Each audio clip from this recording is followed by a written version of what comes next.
A paz do Senhor, meus irmãos, que a paz do nosso Senhor Jesus Cristo esteja com cada um de vós. Você está aqui no canal O Fim Desde o Princípio. Eu sou o Altair. Nós estamos dando continuidade à lição de número 6, tempos determinados. Nós estamos na parte de número 2. Essa lição de número 6 ela é um segmento da lição de número 5, que é onde nós estamos falando dos tempos determinados de Deus. Dividimos essas lições, lição 5 e lição 6, onde falamos de 3 festas e meia na lição de número 5, falamos de 3 festas e meia na lição de número 6, estamos falando, na verdade, onde nessa lição de número 6 nós já dividimos na primeira parte e estamos indo para a segunda parte desta lição de número 6, onde vamos dar prosseguimentos, ok? Se você está entrando nesse vídeo agora,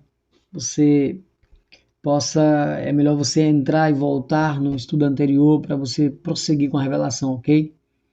E eu quero frisar já nesse início desse vídeo, que eu não falei no outro vídeo, mas irmãos, esse material ele está disponível, ok? Pode ficar à vontade, você pode usufruir, você pode utilizar em qualquer canal, você pode fazer o que bem entender para que o reino do Senhor ele possa prosperar, ok? Se você quiser o material, os slides, eu também posso passar.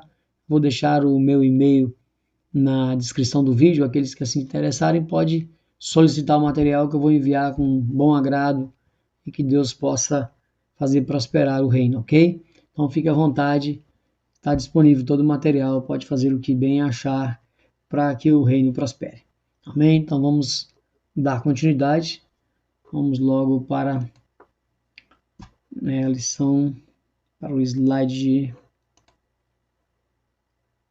Vamos logo para o slide número 4. Deixa eu me ver. Na verdade é o número 5, né? Vamos passar aqui. Nós paramos aqui. Então nós vamos dar início, então. Já vamos falar das festas das trombetas. Nós acabamos de explicar a meia festa que nós falamos, né? Quem adentrou o vídeo passado sabe o que eu estou falando, nós dividimos. Então era meia festa do Pentecoste, a segunda chuva serôdia, nós explicamos e falamos sobre ela no vídeo passado. Então vamos agora iniciar essa segunda etapa. Vamos iniciar então a questão da festa das trombetas. Nós vamos entender que festas são essas, né? Vamos lá. Vamos logo em Levítico 23 a 25. Levítico 23 a 25. Ele fala: E falou o Senhor a Moisés, dizendo: Fala aos filhos de Israel, dizendo: No mês sétimo, ao primeiro do mês, ou seja, dia 1º do mês sétimo, tereis descanso, memória de jubilação, santa convocação, Santa convocação, e nenhuma obra serviço fareis, mas oferecereis oferta queimada ao Senhor. Então veja que essa questão quando fala de nenhuma obra serviço fareis, ele está te mostrando que é um sábado, ok? E nesse dia de sábado, é como se esse primeiro dia do mês sétimo fosse um feriado. Não necessariamente ele cairia num sábado, um sábado que Deus então separou, né? Um sábado para ser guardado, um sábado de santificação, vamos dizer assim, que também teria o mesmo sentido. Só que aqui, além de ser um sábado cerimonial, como um feriado, por exemplo, entendeu? Esse feriado ele seria como o sábado semanal, o sabá. Então ele seria também, não poderia fazer trabalho, a pessoa teria que respeitar e teria então que estar voltado para as coisas de Deus, voltado para o próprio Senhor, ok? Nós vamos fazer um estudo só sobre os sábados, vocês vão entender o que é o sábado semanal, o sabá, e o que é o sábado cerimonial, ok? Vamos lá. Então, dia 1º do sétimo mês, era o dia das trombetas. Número 29 e 16 também confirma isso, mas, então tá, no primeiro dia do sétimo mês era tocada a trombeta para anunciar o primeiro dia do ano civil. Ah, por que eu coloquei isso? Por quê? Por que eu coloquei ano civil? Porque, na verdade, você lembra que quando a saída do povo do Egito, quando Deus instituiu a Páscoa, ele falou ali, né, seria o primeiro mês, ao 14º do mês seria instituída a Páscoa, lembra? Então ali, ao 14º, então aquele primeiro mês era sábado, era março para abril, o mês. Então ali foi a abertura do ano, porque o judeu ele tem a questão do ano religioso e do ano civil. Por isso que eu coloquei essa, né, sublinhado aqui, essa questão do ano civil, para mostrar que o ano religioso ele se iniciava ali por volta de 14 de março, ou seja, o mês era contado de 14 de março a 14 de abril. Então ali era o primeiro mês religioso. Mas Israel, querendo se adequar um pouco às questões do mundo, instituiu também um calendário civil. Então você vê que aí realmente, né, dá mais uma bagunçada ainda para a gente frisar e se manter focado nas datas corretas para perceber a aproximação dos dias findos. Aí, que eu falei, né, Jesus já sabia disso, sabia que haveria essa confusão e haveria, né, as pessoas perderiam a contagem. É isso que houve. Então, tem um calendário religioso e um calendário civil. Então, esse calendário civil, essa trombeta, né, no primeiro dia do 7º mês, quando a questão da lua, né, o sacerdote vigiava. Vamos lá, vamos ler aqui que senão vamos ver da lua. Então, ano civil ou ano novo, seguindo o calendário lunar, né, ou seja, lua nova. Os sacerdotes ficavam de prontidão, os atalaias, né, vigiando ao céu e ao primeiro sinal da lua nova, o chofar era tocado e todo o povo era avisado de imediato. Então, ainda tinha essa questão da lua também, às vezes andava 3 dias para lá, 2 dias para cá. Então, sempre deu essa divergência, essa diferença de calendário. Nós não vamos aprofundar muito nisso agora, não tem tanta importância, mas se os irmãos quiserem, tem, dá para aprofundar aí. Nós temos o canal do irmão Israel mesmo, muito bom para falar sobre isso, sobre essas festas. Vocês podem entrar no canal dele e vão entender melhor essa parte com relação às contagens da lua. Eu não quero me aprofundar muito nisso aqui. Então ele vigiava, apareceu a lua nova, iniciava-se então ali a contagem, o início desse mês e consequentemente o ano novo. Então veja que era no primeiro dia do mês 7º. Então vamos lá, vocês vão entender agorinha onde nós vamos chegar nesse mistério. A trombeta também, ela alertava o povo da proximidade do dia da expiação. O dia da expiação para o povo judeu era justamente o dia em qual os pecados eram perdoados, eram cobertos ali, né? Ou seja, o sacerdote entrava ali no Santo dos Santos, fazia então um sacrifício ali por ele mesmo, né? A questão de perdão dele, da família dele. Depois ele além de aspergir o sangue ali no altar, ele saía e aspergia o sangue como se fosse no povo, então o povo poderia adentrar então ali ao pátio. Então o povo só vinha quando o sacerdote saía dos santos para expiar os pecados. Isso aqui é tremendo, que vai nos trazer uma revelação tremenda de Cristo, aonde também, né, ele vai sair. Esse dia da expiação é justamente quando ele vai sair dos santos para expiar os pecados, definitivamente os nossos. Mas espera aí, vamos conversando mais aqui. Então ele alertava justamente o povo da proximidade do dia da expiação, que era o dia de juízo, onde se exigia preparação, essa palavra, preparação e solenidade. Né, o toque de chofar simboliza então primeira provisão de Deus. Então essa questão de preparação é porque, na verdade, primeiro dia do mês 7º. Então o atalaia via, né, a lua nova iniciou-se, então o ano civil, né, o ano novo, eles começavam a comemoração. O que eles faziam? Eles então, a preparação deles era o arrependimento. Eles então tinham 10 dias de arrependimento, porque essa festa, na verdade, ali, trombetas, né, para esse intervalo para expiação, ele tinha 10 dias. Então eles tinham toda uma preparação de arrependimento, eles se dirigiam aos irmãos, pediam perdão, se consertavam, se ajustavam. Então era muito arrependimento. Para quê?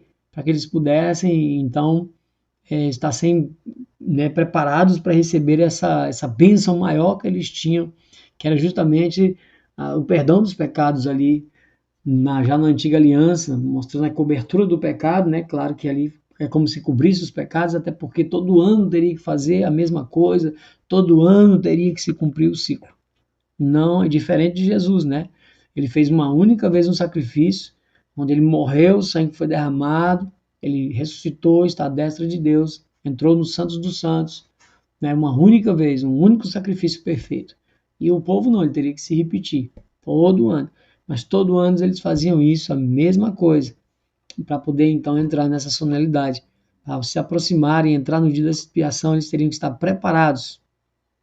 Né? Então era um dia de muita felicidade, pois era um dia onde os pecados deles seriam perdoados, né? Então vamos lá. E esse dia também, o toque do chofar, simbolizava uma grande provisão de Deus, até porque lá eles estavam adentrando então a questão da última colheita. Eles agora já iam participar da última colheita para então festejar e descansar para logo no início do outro ano dar início novamente a outro ciclo, tudo de novo. Então era um motivo de grande alegria isso aqui, né? Essa provisão de Deus, esse sustento de Deus, essa mão de Deus. Então eles se alegravam muito. Então esse momento para eles era para estar pensando sempre na provisão de Deus. E para nós também. Esse grande dia para nós da expiação, quando realmente ele sair, vai ser um grande dia para nós, né? Vai ser um grande dia porque ele vai justamente sair do Santos dos Santos. Ou seja, naquele grande dia quando o céu se abrir. É por isso que Apocalipse fala que a arca do Senhor foi vista nos céus. Quem é a arca? A arca do Senhor. Em Apocalipse é o próprio Cristo. Então, Cristo foi visto no céu. Assim, nós temos que, quem já estudou sobre o tabernáculo vai saber que a representação da arca na nova aliança é o Cristo. Vamos lá. Vamos ler Apocalipse 14, 7. Não. Além disso, o toque de chofar também anuncia a volta do Messias. Né? Para nós, hoje, para eles, é como se fosse... era para eles terem percebido isso, né? Que isso simbolizava a chegada do Messias. Para nós, esse toque da trombeta, esse tocar de trombeta, vai nos remeter a algo maior. Você vai perceber agora. Basta observar, então, a revelação barra relação dada pelo Senhor em Mateus 24, 31. Vamos começar a fazer essa relação do toque do chofar, ou seja, o toque da trombeta, com a vinda, com a chegada do Messias. Então a festa das trombetas já nos mostra algo, uma revelação muito grande, mostrando, né, sobre a vinda do Senhor. Calma que não é que o Senhor vai vir na festa das trombetas, calma que nós vamos explicar isso aí. Vamos lá.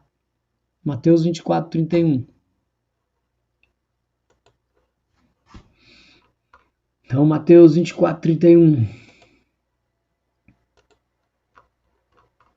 O que ele diz?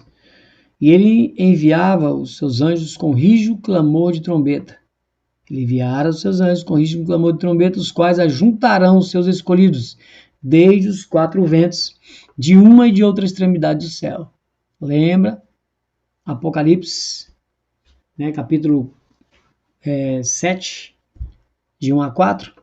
Ali os anjos vai selar os servos do Senhor, dos quatro cantos da terra. Pois é. Então essa trombeta vai justamente reunir, juntar os santos dos quatro cantos da terra. Então veja que há um rijo, há um toque de trombeta.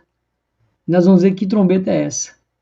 Então essa festa das trombetas ela nos remete a algo que Paulo percebeu muito bem. Paulo percebeu quando ele falou a última trombeta, ele sabia que para ser a última trombeta haveria trombetas anteriores. Então veja que é uma percepção, né? Quem tenta tirar essa última trombeta da sequência do Apocalipse não entende, porque quando se fala de uma última, houve primeira, houve segunda. Ainda mais que ele fala a última, que nós vamos para o Apocalipse, entendemos que a última é a sétima, então nós vemos que tem 6 trombetas antes.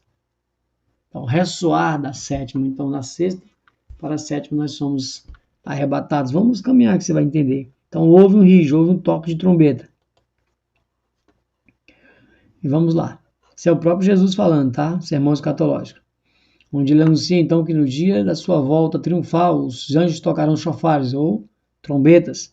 Paulo, ao ensinar acerca da volta de Cristo, fala muito porque que Paulo entendia sobre as trombetas. Paulo entendia das festas. Paulo sabia o que ele estava falando. Quer ver? Vamos lá. 1 Coríntios 15, 51, 52. 1 Coríntios 15, 51, 52.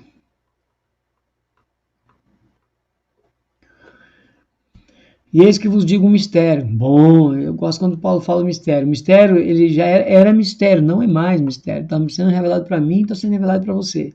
Na verdade, nem todos dormiremos. Porque vai haver gente viva aqui na tribulação.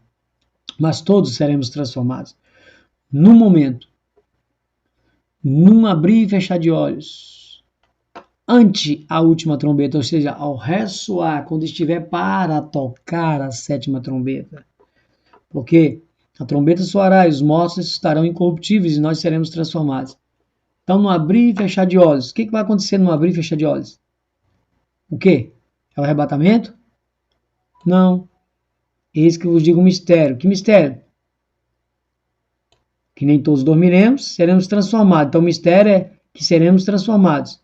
No momento, no abrir e fechar de olhos, seremos transformados. Então, vai haver uma transformação no abrir e fechar de olhos. Certo? Então, no abrir e fechar de olhos, vai haver uma transformação. Os mortos estarão primeiro, os vivos que aqui estiverem juntos, serão transformados e encontrarão Cristo nos ares, nas nuvens. Então, piscar de olhos, lembre-se, grave bem, que não é o arrebatamento, é a transformação dos corpos, ok? Vamos lá. Mas o Paulo, ele falou, né? Ao ressoar ante a última trombeta, né? Fique bem claro aqui que houve uma trombeta.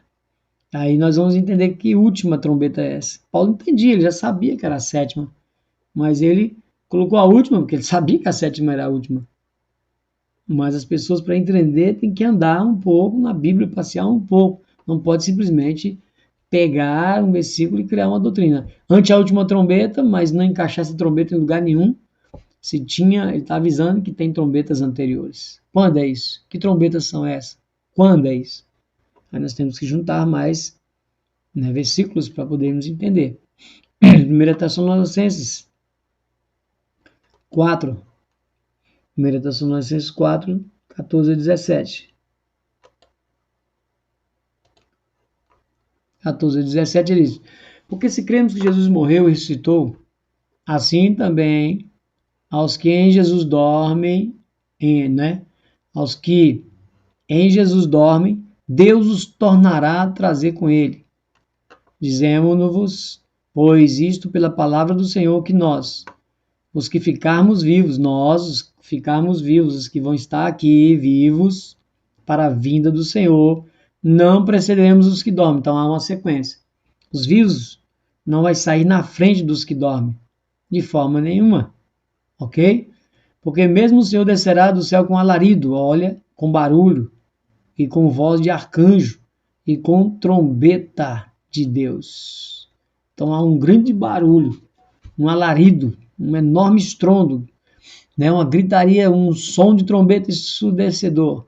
E os que morreram em Cristo ressuscitarão primeiro. Os que morreram em Cristo ressuscitarão primeiro. Depois nós, de novo, os que ficarmos vivos, seremos arrebatados juntamente com eles nas nuvens, não é no céu. Muitos querem ir para o céu, querem passar direto. Jesus está na nuvem e quer passar direto. Não. Cuidado para nos desencontrar. Muitos querem passar e desencontrar. Vamos lá. Então, com trombeta de Deus, os que morreram em Cristo estarão primeiro. Depois, nós que ficarmos vivos, seremos arrebatados juntamente com ele nas nuvens, a encontrar o Senhor nos ares. Além de falar nuvens, ainda fala nos ares, que é para você não ter dúvida que não é no céu, é nos ares. E assim estaremos sempre com o Senhor. Então, veja. Paulo entendeu muito bem a questão de trombeta. Por isso que as festas de Deus é um panorama, por isso que é um pano de fundo. É através das festas que eu vou entender que trombetas são essas, quando que elas serão tocadas, em que momentos elas serão tocadas e por que as trombetas são tocadas. E o que há após o tocar, ao ressoar da trombeta. É isso. Vamos lá. Paulo entendeu esse mistério e ele está passando esse mistério para você. Então veja em Apocalipse 11:15, o que está acontecendo? Gosto muito desse capítulo, queria ler ele todo. Não dá. Gosto muito dele quando fala dele. E tocou o sétimo anjo a trombeta. E houve no céu grandes vozes. Tem vezes que Paulo falou ante a última trombeta. Então, ao ressoar da última, então da sexta para a sétima trombeta, que a sétima é a última, que nós confirmamos em Apocalipse que a sétima é a última, e vai acontecer o quê? Transformação dos corpos. Então, o anjo houve no céu uma grande voz que dizia: os reinos do mundo vieram a ser do nosso Senhor. Mas não já era? Lembra do reino, volta para o estudo de número 1, reino de Deus. O direito de governar pertence a Deus, a Cristo, claro, é dele. Todas as coisas subsistem por ele, mas ele não reina hoje, ele vai assumir o reino somente no milênio. Veja, vieram neste momento, ao ressoar da última trombeta, na sétima trombeta, o sétimo anjo, a sétima trombeta. Quem não conhece Apocalipse muito, nós vamos tratar disso lá na frente, né, onde tem 7 selos, 7 trombetas, e na sétima trombeta vai ser derramadas 7 taças da ira de Deus. Ok? Você vai entender que a ira não tem a ver com a tribulação, a ira é só na sétima trombeta. Antes da sétima trombeta é grande tribulação. Calma que você vai entender isso também. Então os reinos vieram a ser do nosso Senhor, do seu Cristo, e ele reinará para todos sempre.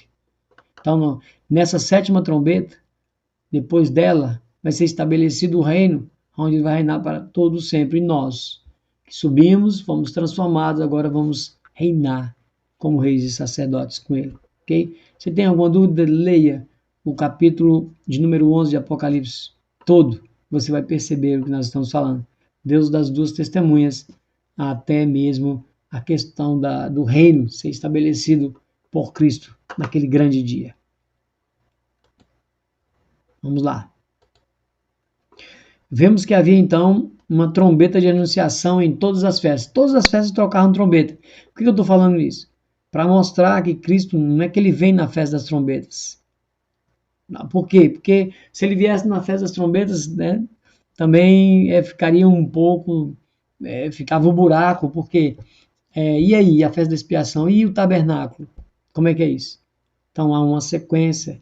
O pano de fundo das festas está me mostrando uma sequência, onde vai ser estabelecido. E Deus jamais pula a sequência.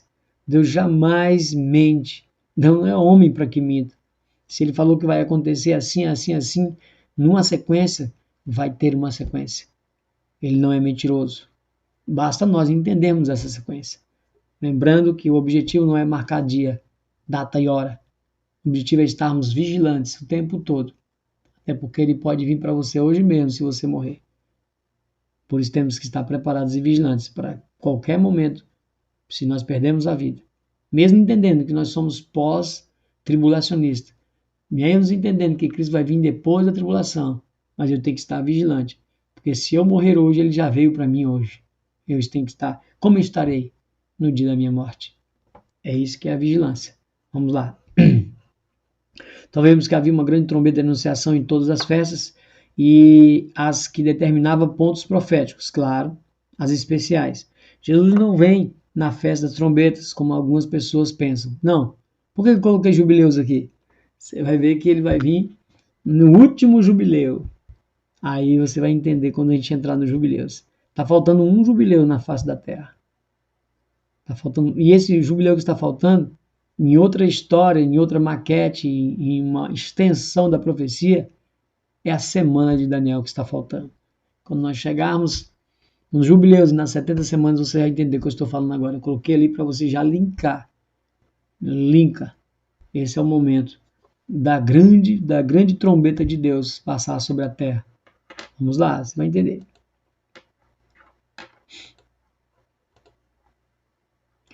O dia da expiação. Então vamos lá. Levítico 23, 26 e 32. Levítico 23, 26 e 32.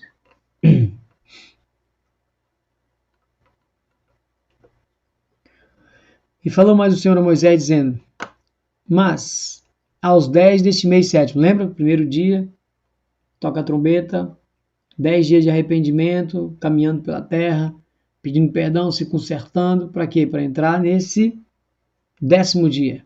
Será o dia da expiação, tereis santa convocação. tá vendo? Sabaton, um sábado cerimonial.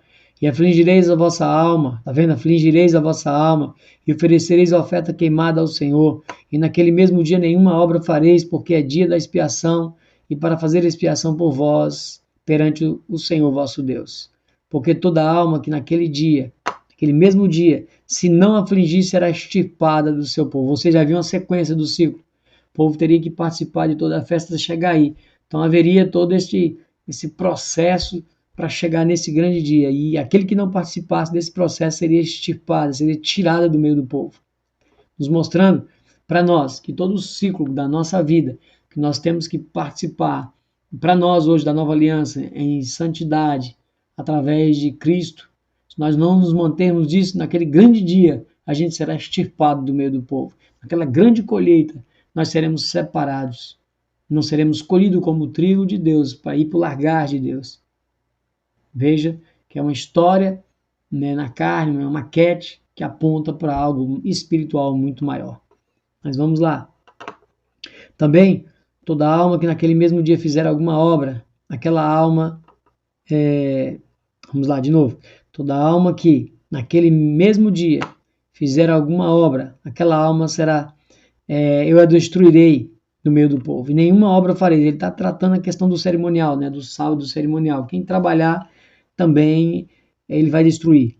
Em obra fareis, estatuto perpétuo é pelas vossas gerações, em todas as vossas habitações. Sábado de descanso sábado cerimonial vos será. Então, afligireis a vossa alma aos 9 do mês à tarde. De uma tarde a outra tarde celebrareis o vosso sábado. Então, veja, no 9º dia, às 18 horas, lembra que falamos que o dia se inicia à tardinha, entrando à noite, das 18 horas às 18 horas do outro dia. Era um sábado cerimonial. Ninguém faria obras, serviço, trabalho, nem nada. Seria um dia dedicado ao Senhor, em adoração, louvor ao seu nome. Esse era o objetivo de Deus para com o povo, se relacionar. E isso era para que eles ficassem sempre ligados a Ele, que se Ele não tivesse imposto essa questão da convocação, eles não participariam. Você vê que ainda deu problema. Eles não guardaram a terra e pegaram um cativeiro de 70 anos por causa disso, né? Vamos tratar disso aí lá na frente, no próximo estudo. Vamos lá. Então, acontecia que no 10º dia do mês, né, que se segue após 10 dias da festa de trombetas, segundo a tradição judaica, o dia estabelecido para que cada judeu acerte suas contas com Deus. Já lemos isso, já vimos isso aqui, vai dizer a mesma coisa. E para nós, na nova aliança, essa fidelidade que eles tinham que manter nesse ciclo todos os anos, nós também temos que ser fiel para receber essa coroa. Eles recebiam, então, o perdão dos pecados e dariam, então, um prosseguimento para uma festa logo após a festa da expiação, que era a festa dos tabernáculos. E para nós adentrarmos essa festa dos tabernáculos, também temos que nos manter fiel nesse ciclo. No nosso ciclo, é o que eu falei, mantermos em santidade diante de Deus. Apocalipse 2:10 é ser fiel até a morte. Mas vamos lá, porque ele tem uma coisinha que a gente não lê, a gente só lê só ser fiel até a morte, dar-te a coroa da vida. Mas vamos pegar o começo do versículo. Apocalipse 2:10. Apocalipse 2:10. Então veja. Nada tema das coisas que há de padecer. Por quê? É uma tribulação que você vai estar. Deus nos livra na tribulação. Né? Ele não livra da ira, mas ele nos livra na tribulação e nos tira da ira vindoura. Lembra? Tratamos sobre isso, a questão também nas aulas passadas.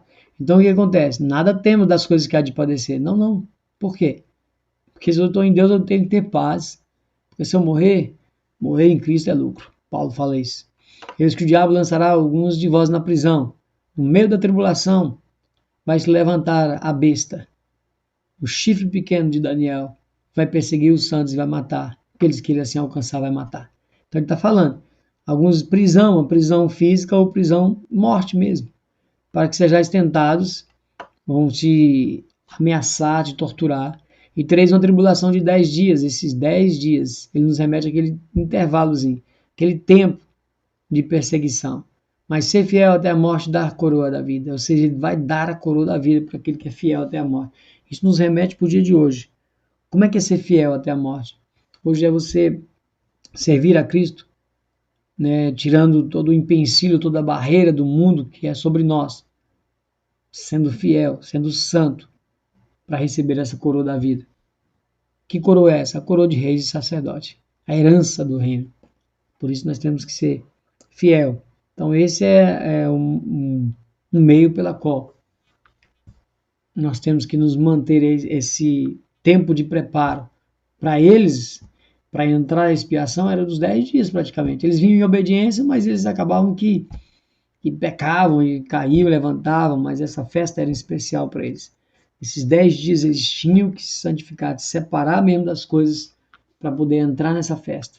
E era de grande alegria depois que eles faziam isso. Vamos ver. Cristo então entrou no Santos dos Santos quando ele ascendeu aos céus. Então, se a gente verificar essa questão da expiação para os judeus, o sacerdote entrava, lembra que eu falei?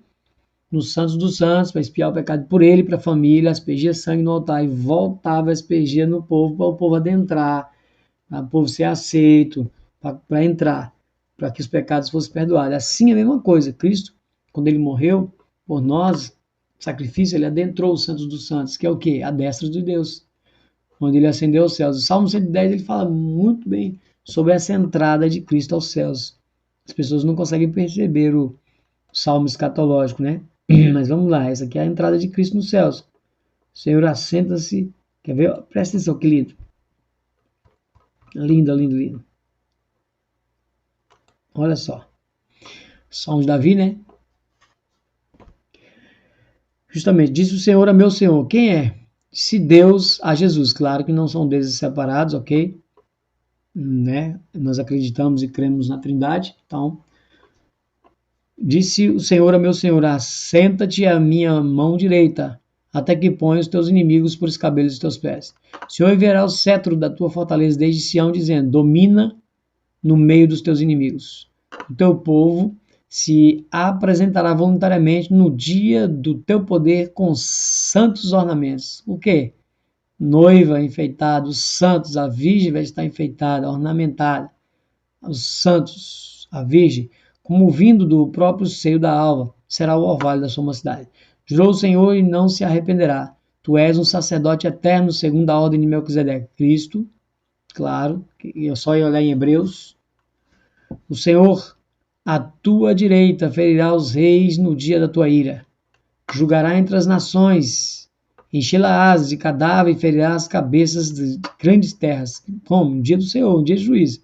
Pelo caminho, descendentar-se-á no ribeiro e prosseguirá de cabeça erguida. Então veja que aqui está sendo, vai aguardar um tempo, né? Senta-se a minha mão direita até que ponha, ou seja, aguarde até que se cumpra a plenitude dos gentios, o tempo da graça, né? Para que aquele grande dia aconteça, aonde então o reino será estabelecido quando? Quando os inimigos estiverem por escabelos dos pés. E quando os inimigos vão estar por escabelos, ou seja, por debaixo da planta dos pés?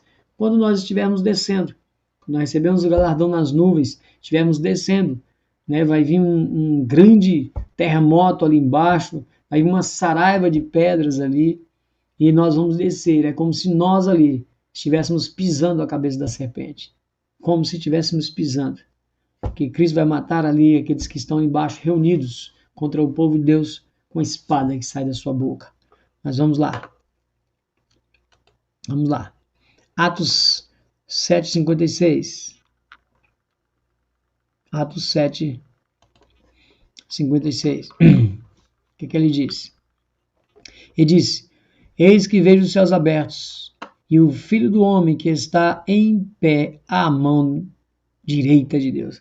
Então Estevão ali pregando, os irmãos dele inventaram uma história ali, né, e traíram ele, dizendo que ele blasfemou contra Deus e mataram ele apedrejado. Só que antes dele morrer, ele então, o Pai, não impute esse pecado, ele perdoa aqueles que estavam ali apedrejando ele, e ele olha e fala, eis que vejo os céus abertos, tem assentado à direita de Deus Pai, era o próprio Cristo, simbolizando que ele adentrou aos céus, e ele está à destra de Deus, simboliza ali que ele está no lugar de uma melhor posição no céu, vamos dizer assim. Então ele está como se estivesse nos santos dos santos, terreno.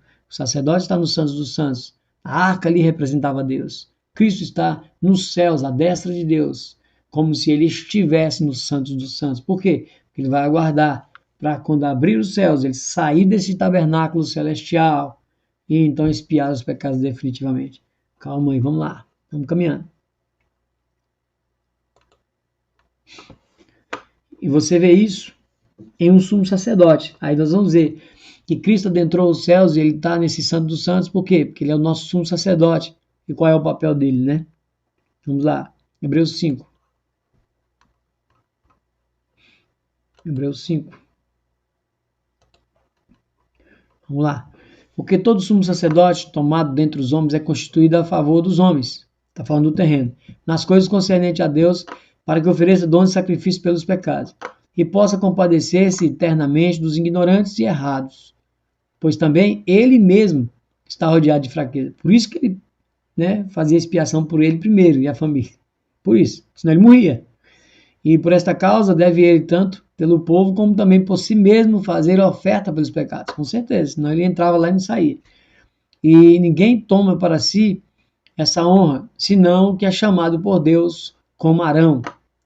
Há uma coisa interessante aqui, né, que o sumo sacerdote ele tinha campainhas, né, na vestimenta dele, e porque ele ficava lá ministrando lá com o incensário lá dentro, se aquelas campainhas parassem de fazer barulho, muitas das vezes o sacerdote era amarrado até com uma corda, porque se ele parasse de fazer barulho, eles chamavam, não deu nada, eles puxavam, porque o sacerdote tinha morrido, porque entrou em pecado e Deus não recebeu a oferta deles. Então é interessante isso aí. Isso aí aconteceu.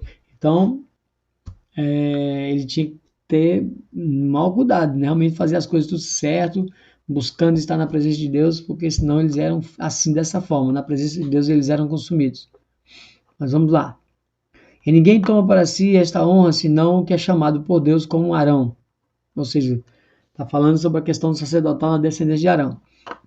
Mas assim também Cristo não se glorificou a si mesmo para se fazer sumo sacerdote. Não, mas glorificou aquele que se lhe disse, tu és meu filho, hoje te gerei. Ou seja, Cristo foi gerado, como também diz no outro lugar, tu és sacerdote eternamente segundo a ordem de Melquisedeque. Melquisedeque não tinha genealogia, não tinha nem início nem fim de dias, simbolizando ali a própria manifestação de Cristo já no Antigo Testamento, onde ele apareceu para receber o dízimo ali, né, de Abraão, simbolizando o quê? Que era um sacerdote eterno. Então Cristo era como aquele sacerdote que apareceu sem início de dias, sem fim de dias, ou seja, o sacerdote eterno. Então Jesus era segundo a ordem de Melquisedeque, o qual nos dias da sua carne oferecendo com grande clamor e lágrimas, orações e súplicas ao que o podia livrar da morte, foi ouvido quanto ao que temia. Ainda que era filho, aprendeu a obediência por aquilo que padeceu. Sendo ele, né, perdi. Foi ouvido como que temia. Ainda que era filho, aprendeu a obediência por aquilo que padeceu, e sendo ele consumado, veio a ser a causa da eterna salvação para todos os que nele lhe obedecem. Chamado por Deus, sumo sacerdote, segundo a ordem de Melquisedeque.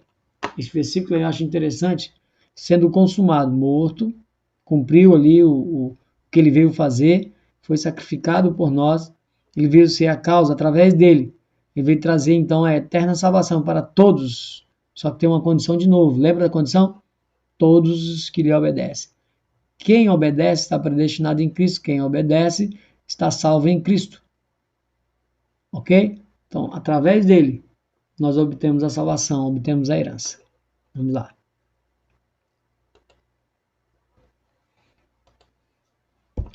Assim como o sumo sacerdote terreno saía dos santos dos santos, com os pecados do povo expiado, assim também Cristo vai sair também dos santos, dos céus. Né? O próximo passo é levar o povo para as cabanas, tabernáculo. Então o sacerdote, quando ele saía, aspergia pelo povo, o povo vinha. O próximo passo, eles iam para a festa das cabanas, eles iriam comemorar, eles iriam ali comemorar essa última colheita, iriam passar adiante, então, com alegria, e iriam oferecer os últimos frutos da terra para adentrar, então, a festa do tabernáculo, para descansar e se alegrar durante 7 dias. Mas Cristo também ele representa a saída desse sumo sacerdote dos santos dos santos. De novo, Apocalipse 11. 11, verso 19. Veja. E abriu-se no céu o templo de Deus. Simbolicamente chamou o céu de templo de Deus. Por quê? Porque nós temos o tempo todo apontando que aquele tabernáculo terreno era uma simbologia, era uma sombra de algo celeste. Não que lá no céu seja um tabernáculo, mas é simbolicamente para você entender o que está acontecendo. Que era aquele sumo sacerdote e o que é o nosso sumo sacerdote. Então, quando o céu se abre, a arca do concerto foi vista no seu templo, foi vista no céu. E houve relâmpagos, e vozes, e trovões, e terremotos, e grandes saraiva. O que eu falei para vocês na sétima trombeta? O que vai haver na sétima trombeta? Então, quando o céu for aberto, a arca do concerto, o próprio Cristo aqui é o próprio Cristo. A arca do concerto é o próprio Cristo, ok? Foi vista porque os céus abriu, todo o olho verá. E houve relâmpagos, vozes. Os anjos, lembra que os anjos falaram um pouco? Glória, glória a Deus, nós te damos, eis que o Senhor reina, né? Louvado seja e tal. Se você voltar aqui, você vai ver isso. Aqui, ó. Os 24 anciões que estão assentados em um trono diante de Deus prostraram-se sobre o seu rosto e adoraram a Deus, dizendo, graças te damos, Senhor Deus Todo-Poderoso, que és, o que eras, e que há de vir, e tomastes o teu grande poder e reinaste. É isso que ele está ouvindo. E abriu os céus. Aí ele volta atrás para te explicar que naquele momento que os anjos começaram a falar ali, ele dá uma analepse, ele veio, agora ele volta atrás para explicar o que aconteceu ali em cima. Então, Cristo foi visto. E aí houve relâmpagos, porque vai vir a descida, as vozes homenageando, o terremoto aqui embaixo, e a grande saraiva caindo, apedrejando a grande prostituta. Lembra que na lei a prostituta era apedrejada ali por adultério? Quem está aqui embaixo? A grande Babilônia, o sistema, a grande prostituta. Então ela vai ser apedrejada antes da vinda dos santos e do próprio Cristo descendo junto. Ela já está levando pedrada, então ela está sendo apedrejada com essa grande saraiva aqui. Pedras de 22 quilos aproximadamente, ok? Vamos lá. Então, o próximo passo, tabernáculo. Então, vamos lá. O próximo passo, mas eu preciso explicar isso aqui primeiro. Então, diz na lei que nenhum homem poderá adentrar o santuário enquanto o sumo sacerdote não sair dos santos dos santos. É só uma observação. Na lei era isso. Então, então você pensa que o povo só podia vir quando o sacerdote saía, certo? Então, Cristo da mesma forma. Então, ninguém pode entrar aos santos dos santos. Então, como hoje as pessoas falam que tem gente no céu? Se ninguém pode entrar, né? Se tudo é tipologia, ninguém podia entrar nos santos dos santos, que ali simbolizava o céu, onde a arca que representava Deus. Então, ninguém poderia entrar ali no pátio. Por quê? Porque o sacerdote não saiu para espiar, e Cristo, que também adentrou, está à destra, está no Santos dos Santos, ele não saiu para espiar. Como é que o povo entrou nos céus? Isso nos mostra que o povo está no mundo dos mortos ainda. Porque hoje nós entendemos errado, nós entendemos que quando Jesus veio, levou cativo o cativeiro, a gente pensa que ele arrancou o cativeiro e levou. Ele pegou a chave, por isso que ele fala que ele tem a chave, ou seja, o direito, né, de entrar e sair a hora que ele quiser, abrir e fechar. É por isso que no último dia vai ser aberto o mundo dos mortos. Por isso que todo olho verá. Só que quem vai ser arrancado do mundo dos mortos é só o seio de Abraão, que vai para o céu. Aqueles vão ver, até os mesmos que transpassaram vão ver ele. Lembra dos versículos? Nós vamos chegar lá. Até os transpassaram vão ver, porque o mundo dos mortos vai abrir, mas só quem vai sair de lá? Os santos que ressuscitarão primeiro. Aqueles vão aguardar para a ressurreição lá do trono branco, para julgamento, para condenação. Aí o mundo dos mortos fecha de novo. Ele tem a chave. Ele não levou o cativo, então ninguém adentrou. Lembra que no estudo passado eu falei sobre Hebreus, aqueles que as pessoas falaram que quando Jesus ressuscitou alguns e foi aos céus como premissa? Não foi aos céus. Nós provamos que eles entraram na cidade e morreram, degolados, decapitados, serrados, torturados. Por quê? Porque eles preferiram por uma maior ressurreição e uma melhor ressurreição. Mas vamos lá, vamos prosseguir. Então, isso acontece, né? Ninguém pode entrar como sumo sacerdote não sair. Então, salva gentios e depois trabalha na expiação dos judeus. Então, se a gente entender que é uma né, a pré-tribulação vai levar os santos primeiro, então Jesus então trabalha lá dentro dos santos dos santos com o pessoal que é gentios, né, que se tornaram santos, e depois vai trabalhar na expiação dos judeus. São duas expiações, vai entrar e sair do tabernáculo duas vezes, dos céus? Impossível. Veja Deuteronômio 24, 5. Vamos lá. Deuteronômio 24, 5.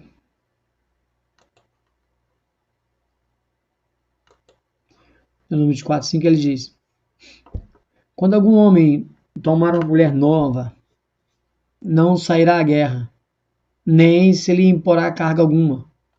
Por um ano inteiro ficará livre na sua casa e alegrará a sua mulher que tomou. Então veja, se a gente fosse Cristo pegasse a mulher, a noiva fosse para as bodas e ficasse com a noiva ali 7 anos lá em cima, vamos botar a tribulação, enquanto que aqui, né, haveria uma batalha, uma guerra.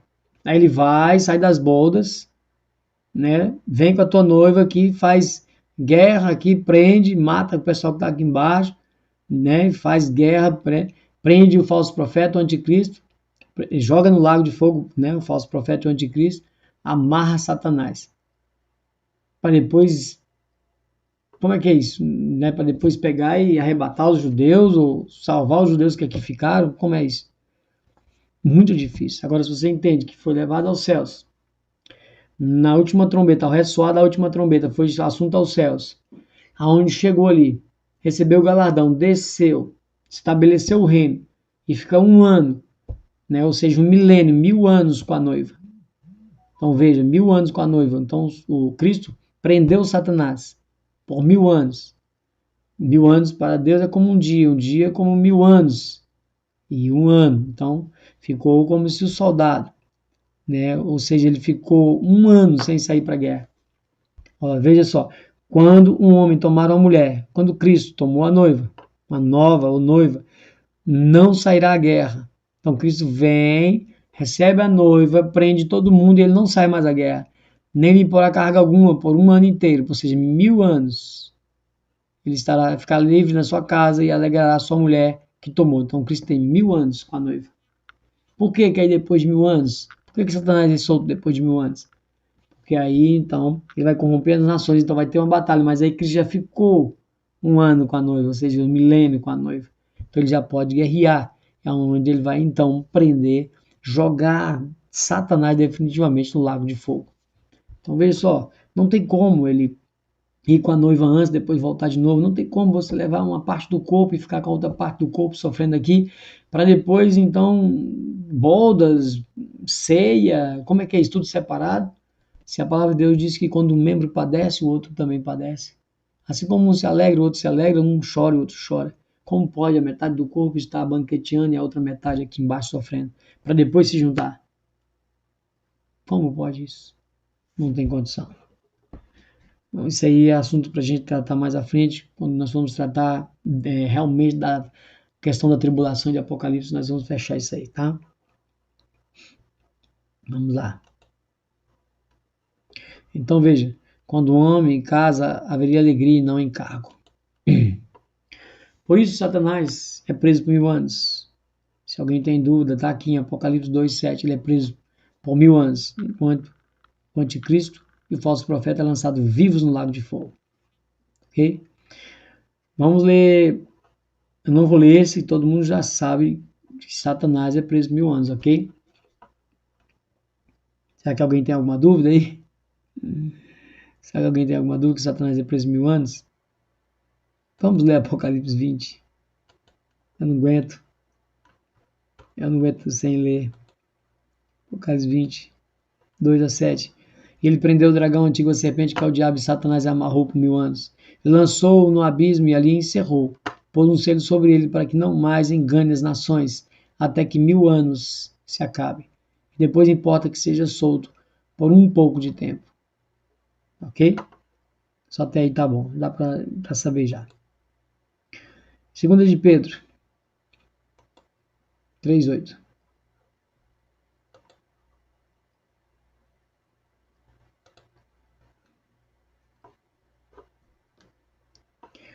Mas, amados, não ignoreis uma coisa, que um dia para o Senhor é como 1000 anos, e 1000 anos como um dia. Então, o tempo de Deus é outro, a gente sempre fala que Deus ele é atemporal, ele passeia no tempo, ele está fora do tempo. Então, para ele, um dia é como 1000 anos como um dia, um ano como um dia. Então, Aí ele está dando a dica para nós. Ele está mostrando para nós.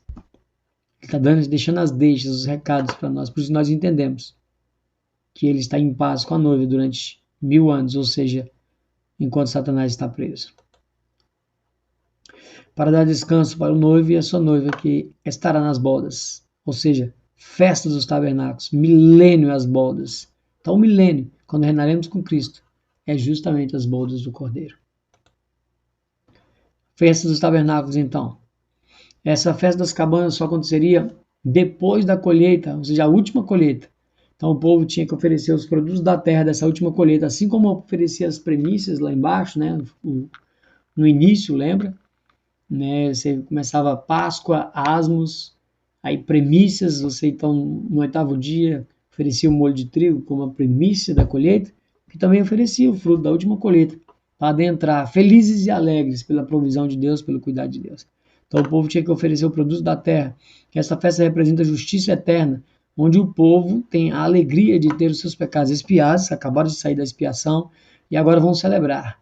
Então esta é a grande colheita antes que viesse a festa do tabernáculo. Neste ponto, eles teriam as últimas chuvas do ano para abençoar a grande colheita. Nesse momento, eles teriam, né, lá fisicamente, teriam então a chuva serôdia. Eles teriam a chuva serôdia, que era a segunda chuva do ano. Eles se alegravam e iriam então oferecer o produto da terra. Vamos lá.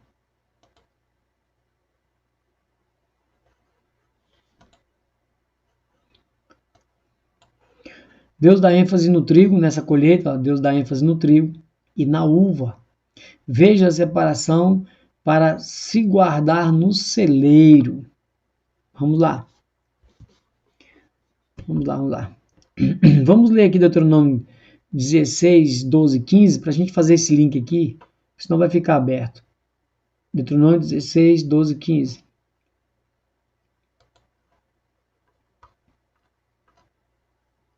Deuteronômio 16, 12, 15. Veja. Lembrar-te-ás de que fosse servos no Egito, guardarás esses estatutos e os farás. Festa dos tabernáculos guardarás 7 dias. Quando colheres da tua eira e o teu lagar. Eira é cereal. Aí como as últimas colheitas do povo de Israel era o trigo, então aqui ó, representava o cereal, né? Também, era trigo também, só que aqui agora eles também davam ênfase na uva. Então eles colheriam o trigo, eram os grãos, a eira e o lagar.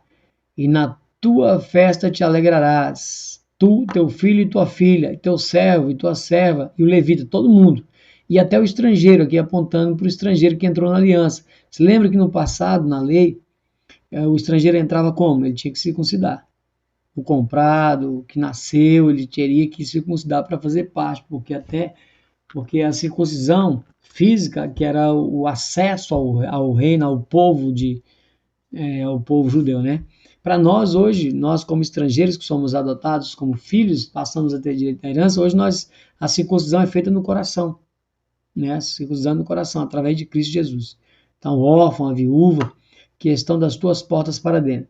7 dias celebrarás a festa ao Senhor teu Deus, no lugar que o Senhor escolher, porque o Senhor teu Deus te há de abençoar em toda a tua colheita e em toda a obra das tuas mãos, pelo que te alegrares certamente. Então veja, mas eu quero que vocês prestem atenção, nessa última colheita ele deu a ênfase ao grão, ao trigo e ao lagar, ou seja, a uva.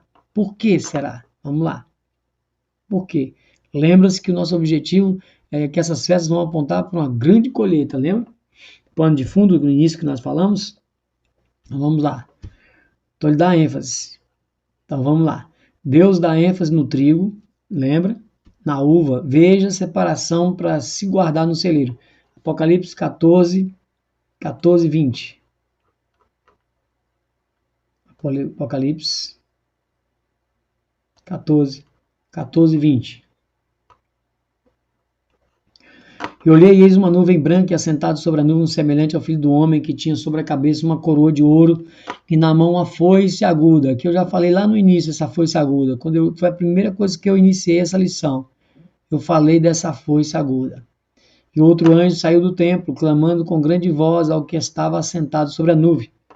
lança a tua foice e cega, ou seja, essa foice aguda, ele iria colher, e já vinda a hora de cegar, ou seja, já é vinda a hora de colher, porque já a seara, a plantação da terra está madura, né, para ser colhida. E aquele que estava assentado sobre a nuvem meteu a foice à terra, e a terra foi cegada. Saiu do templo que estava no céu outro anjo, o qual também tinha uma foice aguda. Aí ele vem. E saiu do altar outro anjo que tinha o poder sobre o fogo, e clamou com grande voz ao que tinha a foice aguda, dizendo: lança tua foice aguda e vidima os cachos da vinha da terra. Então ele colheu lá, veja, né, ele fez uma colheita lá em cima, agora ele está colhendo, vidimando, ou seja, ele está colhendo os cachos da vidima, ou seja, uva, porque já suas uvas estão maduras. E o anjo meteu a sua foice na terra, vidimou as uvas da terra, né, da vinha da terra, e lançou no grande lagar da ira de Deus. Ó, pegou a uva e lançou no lagar da ira de Deus. O lagar foi pisado fora da cidade. Saiu sangue do lagar, que a uva representava o sangue vermelho, aos freios do cavalo pelo espaço de 1.600 estádios. Então, uma revelação muito grande nessa questão de 1.600 estádios. Se você pegar um estádio e multiplicar por 180, né, por 1,80 m, que é a medida oficial aqui, porque aí você tem que ver que estádio tinha a questão do povo judeu, dos romanos, do grego. Você pega aqui do povo judeu a questão de 1,80, você vai ver que se você multiplicar 1.600 estádios por 1,80, vai dar, é incrível, mas não tem como não falar essa revelação, vai dar 288 mil. Que te lembra isso? Deus está pisando no lagar da sua ira, as uvas, ele está separando as uvas justamente do trigo, do cereal ali, do grão. Ele está pisando as uvas da ira dele, fora da cidade, ou seja, ele está lançando fora da cidade. Ou seja, o que acontece? 288 mil. Você lembra dos 144 mil? Que são as premissas que são recolhidas? Sempre lembra isso como não um número literal, ok? Aí Deus está dando uma dica aqui. Que ele está pegando, ele está chamando um terço ali, que é os 144 mil, e está pisando 2/3. De novo, não é literal o número. É só Deus na sua matemática para mostrar para a gente o caminho. Como é que Deus trabalha, como é lindo e maravilhoso. Então Deus está pisando 2/3 e está resgatando 1/3, fazendo uma vingança tremenda em cima de Satanás, a qual, quando caiu a terça parte, caiu 1/3 dos anjos na terra. Não estou dizendo que 1/3 são os anjos que veio e encarnou. Não, não, não. De novo, não, não. 144 mil são premissas comprados da terra, não é um número literal. Aqui, os que estão sendo pisados no lagar da ira de Deus, que simbolizam 288 mil, que simbolizam os 2/3, não são um número literal. Vamos fazer um estudo sobre isso, você vai entender melhor. Só para fazer o link, ok? Acho que ficou bem claro isso. Ok? Se você não entendeu, volte e escute de novo. Não vou repetir, ok? Vamos lá. Então, houve uma separação aqui. Mateus 13:30. Vamos mostrar para onde esse trigo vai, né? Ele colocou o trigo, então, e o vinho, para que você, então, entenda que é a última colheita do ciclo. O vinho e o trigo é a última colheita do ciclo da terra ali, literal, no povo judeu. E também vai ter essa grande colheita dessa separação. E vai justamente separar a última. E para onde vai o trigo? Veja. Mateus 13:30. Mateus 13:30. Vamos terminando. Deixai crescer ambos juntos até a ceifa. Juntos. E por ocasião da ceifa, ou seja, da colheita, direi aos ceifeiros: colhei primeiro o joio e atai-o em molhos para o queimar, mas o trigo ajuntai-o no meu celeiro. Então veja, aqui essa história é contada com o mesmo objetivo, só que aqui é o joio e o trigo. Né? Quem ia colher aqui, queria colher antes, mas Deus falou, não, deixa crescer juntos. Naquele grande dia vai ser separado. Depois ele pegou o joio, vai atar em molho para queimar. Assim como as uvas lá, foi separada do trigo.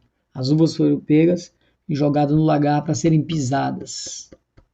Fora da cidade, para serem lançadas fora. A mesma história. E o trigo lá foi pego. Para quê? Assim como esse trigo. Veja só. Mais o trigo. Ajuntai no meu celeiro. Quem está falando aqui? Deus. O trigo vai para o celeiro de Deus. O joio é queimado. A uva é pisada. O trigo é guardado no celeiro de Deus. Veja que tremenda a revelação. E é interessante como ele fala de deixar de crescer junto, porque quando o joio cresce com o trigo, eles se parecem quando eles estão no mesmo tamanho pequeno. Se você olhar, o joio ele até é falso, ele como se fosse aquele cachinho, a semente do trigo, só quando você aperta ele é oco, né? E já o trigo não, ele tem semente dentro.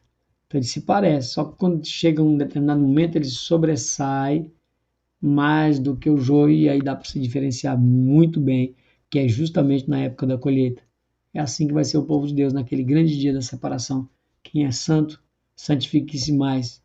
Quem é limpo, limpe-se mais. Quem é sujo, suje-se mais ainda. Apocalipse, né? 17. Vamos lá. Estamos terminando. Eu ia dividir aqui, mas está faltando praticamente um slide, esse mais um, e vamos finalizar então. Aumenta a mão aí, vamos finalizar. Então o povo durante 7 dias se alegrava, e no 15º dia do mês 7º, então no 15º dia, então veja, nós tínhamos dia 1º, a Atalaia tocava a trombeta, a lua nova, se arrependia, 10 dias, aquela coisa toda, né? E aí então, no 10º dia, eles adentravam, então, questão da expiação, aí depois, então, eles davam a entrada justamente depois da expiação, 5 dias, e depois eles passavam para a festa dos tabernáculos, que era justamente o 15º dia do mês. Vamos lá. Vamos ler esses textos aqui. Levítico é falando da festa dos tabernáculos, mas vamos ler. Levítico 23, 39 e 40. Levítico 23, 39 e 40. Porém, aos 15 do mês 7º, quando tiveres recolhidos a novidade da terra, ou seja, qual é a novidade? O grão, o trigo e a uva. Celebrareis a festa do Senhor por 7 dias, e ao primeiro, né? E ao dia 1º haverá descanso, e ao 8º dia haverá descanso. Então veja, é a primeira vez que ele fala 8º dia, porque depois da festa do tabernáculo, ele está falando, né, o primeiro dia, depois do 7º dia, né? Ou seja, o primeiro dia tem descanso, antes da festa, e depois no 8º dia da festa também tem descanso. Só que aqui está apontando o 8º dia, está apontando para um descanso eterno. Vocês vão entender isso mais à frente. É um descanso eterno, apontando para algo, para um descanso que falta, igual Hebreus diz que ainda falta um descanso para nós. É isso, 8º dia, que é a eternidade. E ao primeiro dia tomareis para vós ramos de formosas árvores, ramos de palmas, ou seja, ramos de palmeiras. Algumas pessoas pensam que lá em Apocalipse, quando está falando palmas, pensa que é palmas de bater, né? Vamos linkar esse versículo com lá. Então já estou mostrando logo esse antes, para que fique bem claro.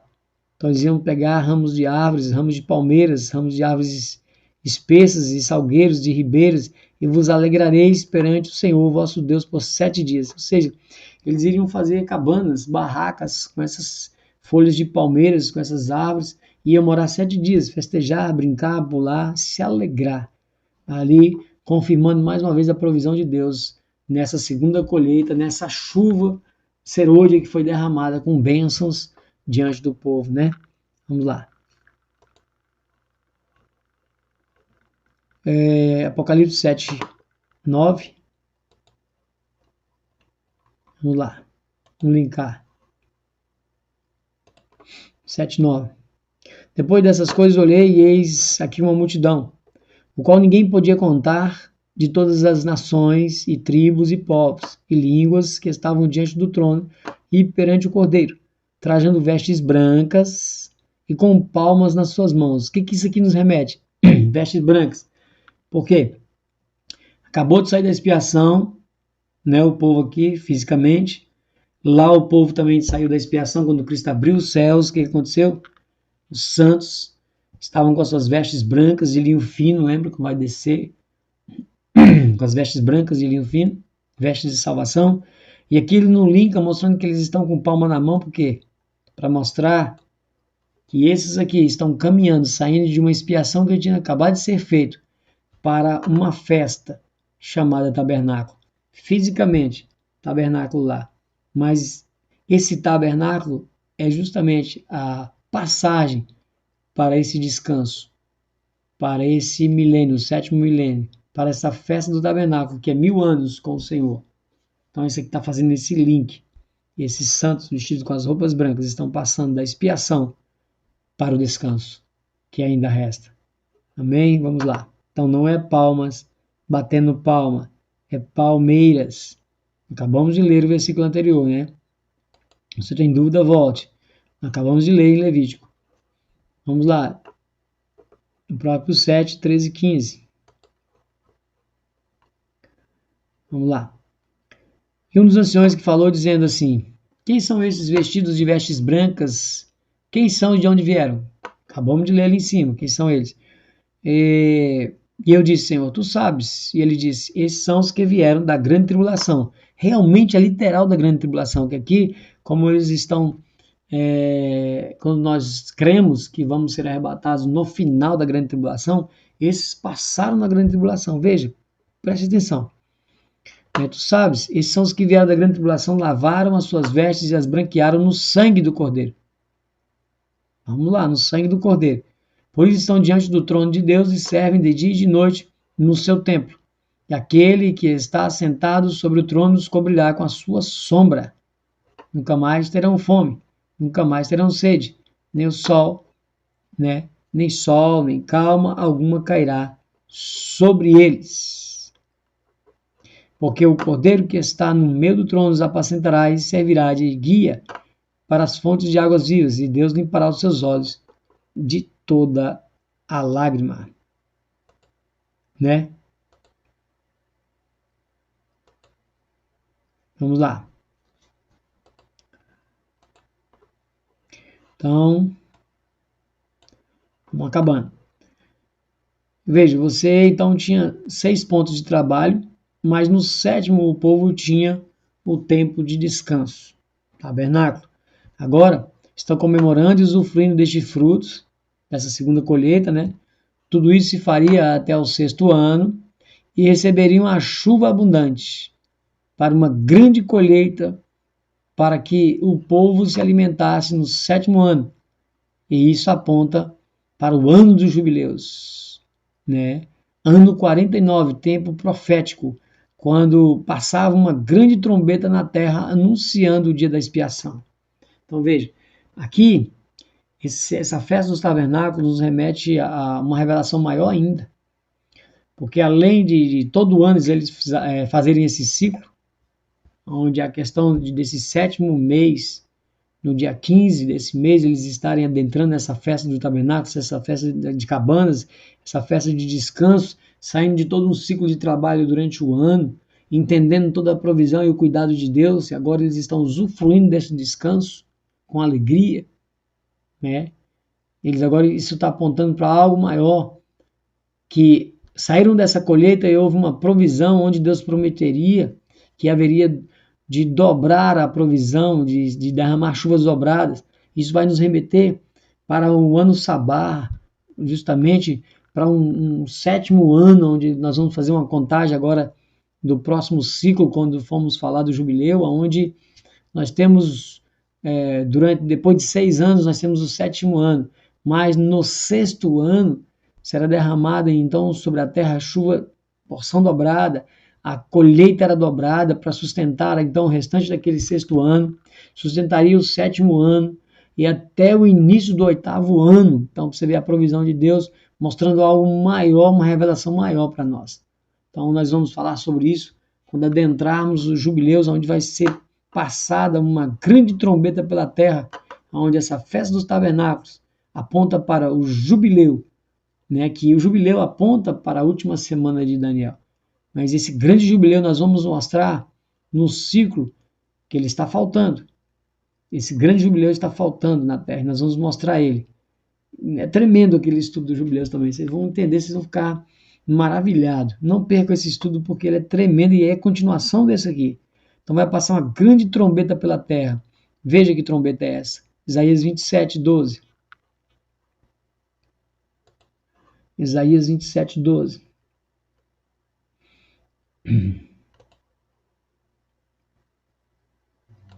Isaías 27, 12, 13. E será naquele dia que o Senhor padejará o seu fruto, veja, o fruto, desde as correntes do rio até o rio do Egito. E vós, ó filhos de Israel, sereis escolhidos um a um. Veja, por que ele está falando filho de Israel um a um? Quem sabe das duas casas sabe o que está acontecendo aqui. Um a um, mostrando um arrebatamento, uma questão de escolha dos seus, dos santos, dos escolhidos. E será aquele dia que se tocará uma grande trombeta. Por quê? Aqui nos remete à última trombeta. Nos remete à expiação, à passagem para o tabernáculo, expiação para o tabernáculo, e nos remete a esse grande jubileu pela terra. E eles serão colhidos um. Aquele dia tocar uma grande trombeta, e os que andavam perdidos pela terra da Síria, pelo mundo, e os que foram desterrados para a terra do Egito, tornarão a vir juntos e adorarão o Senhor no Monte Santo em Jerusalém, ou seja, aquele grande dia. Vai ser um dia que vai se juntar o povo para a grande colheita, né? Vamos lá, estamos terminando. Eu coloquei uma imagem aqui. Essa imagem ela nos mostra todo o ciclo. Essa imagem ela é do irmão Israel, né? Do canal Reino de Deus. Usei essa imagem, né? Dei uma mexidinha nela aqui, mas creio que o irmão deixou disponível na internet, então a gente pode usar. Não vou falar muita coisa aqui, porque tudo que a gente falou, todo o ciclo já está, né, bem especificado, bem exemplificado no decorrer das duas partes dos estudos. Então aqui, o irmão Israel, ele, com muita propriedade, ele nos mostra todo o ciclo aqui.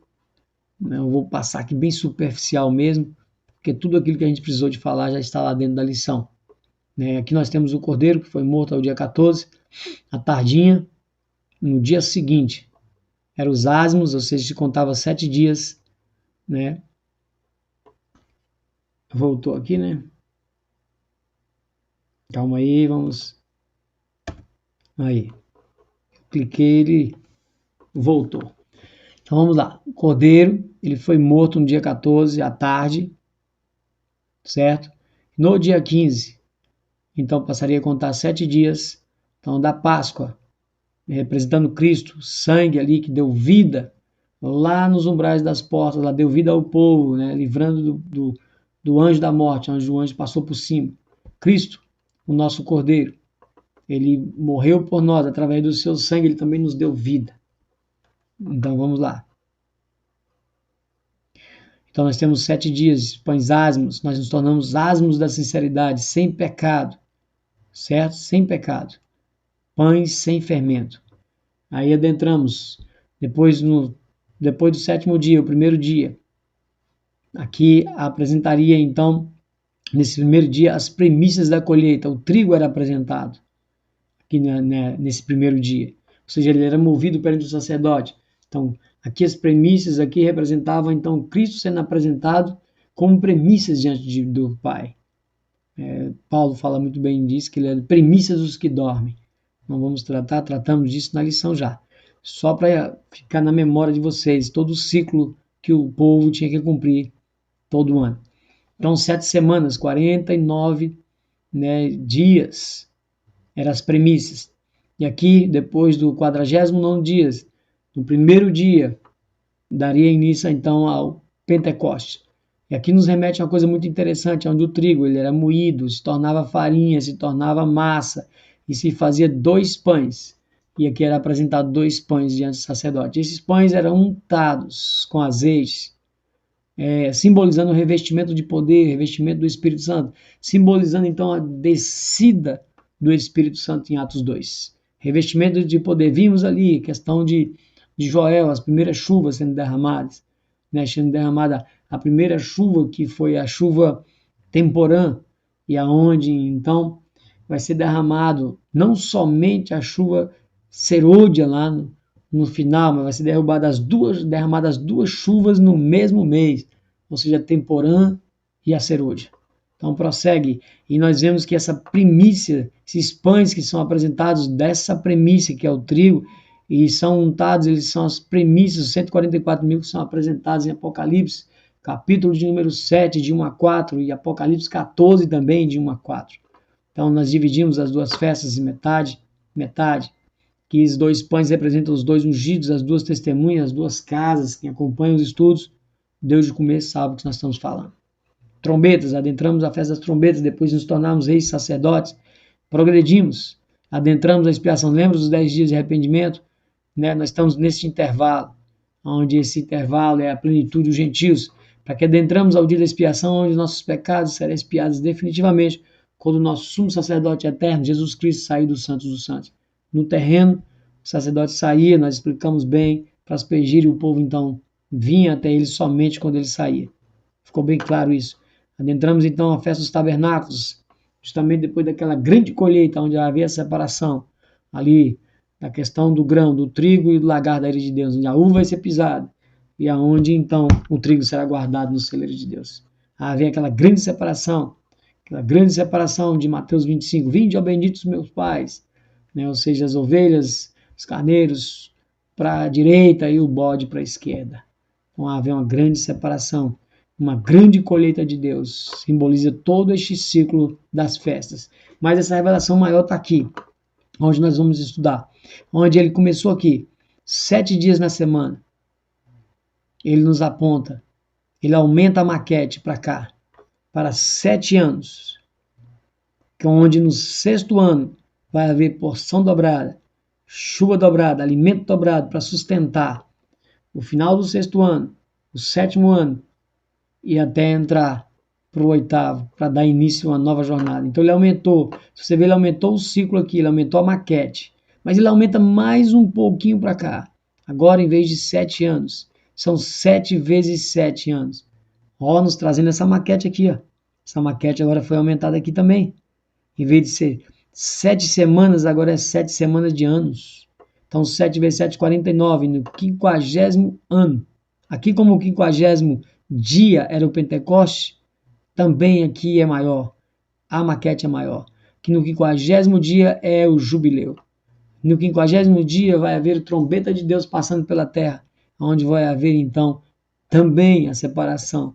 É uma história diferente, mas também é nesse grande dia que nós seremos, então, transformados e passamos a reinar com Cristo. Então, eu vejo que são histórias que vai aumentando a maquete. Só aqui, ó, daqui para cá, daqui para cá e daqui para cá.